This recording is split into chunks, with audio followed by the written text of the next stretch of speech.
لە میانی هەوڵدان بۆ پاراستنی ژینگەی کوردستان کارمەندانی نەمامگەی سەرچنار ڕۆژانە کار دەکەن بۆ چاندنی نەمام و سەوزکردنی شوێناگشتیەکانی شاری سلێمانی.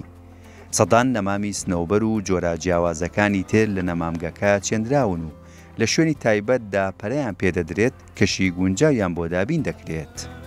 بەپێی زانیاریەکان لە ماوەی 70 ساڵی ڕابردوودا نزیکەی لە 150 دارستانەکانی کوردستان لەناوچوون.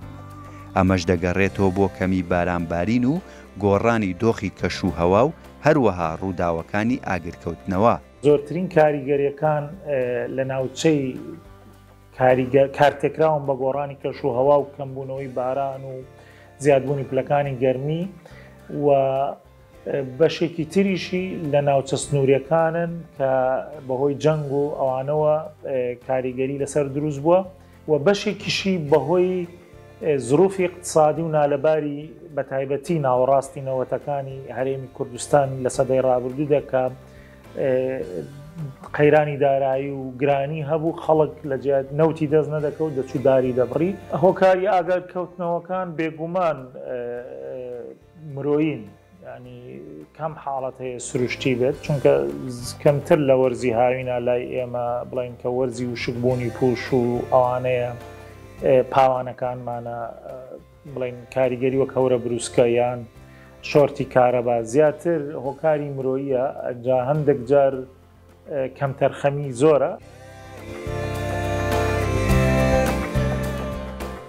لەم نەمامگەیەدا کە یەکێکە لە دیێرینترین نەمامگەکان لە عێراقدا زیاتر لە دەیان جۆری جیاواز لە نەمام و ڕووەکەکان پەرەیان پێدەدرێت و دواتر لە دارستانەکاندا دەڕوێندرێنەوە.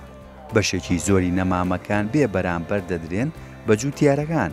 ئەمەش دەبێتە دووبارە بەخشینەوەی سیمایەکی دیار بۆ شوێنە گشتیەکان و بە تایبەت ئەو ناوچانەی بەهۆی زیانە سروشتیەکانەوە لە پێشووتردا لە ناوچوون. بە دڵنیایەوە گۆڕانی کەشوهەوا تەسیرەکاتە سەر ئەو جۆری نەمامانەی کە ئینتاجیەکەین ئەبێ ئەو جۆرە نەمامانە لێرە بەرهەم بێنین کە زیاتر بەرگەی دەرەجەی حرارەتی بەرز و کەم ئاویەگرێت.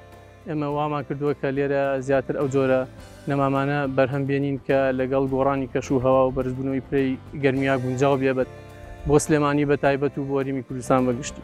ئەمە تا ئێستا لە پرۆژەی لە چوارچێوەی پرۆژەی چاندی ملیۆنێک داربەڕوو توانیمانە زیاتر لە 300,000 دار بچێنین لە ناو شاری هەولێر کە زۆرترینی داری بڕوە و لەبەر ئەوەی داری بڕوو دارێکی ڕەسەنە خۆڕاگرا کەمی ئاو دەوێت و لە بۆ گۆڕانی کەشوهەوای بە یەکێک لە باشترین دارەکان دادنرێت و بە تایبەتیش لە بۆ ناوچەی ژینگەی کوردستان دارێکە زۆر گونجاوە.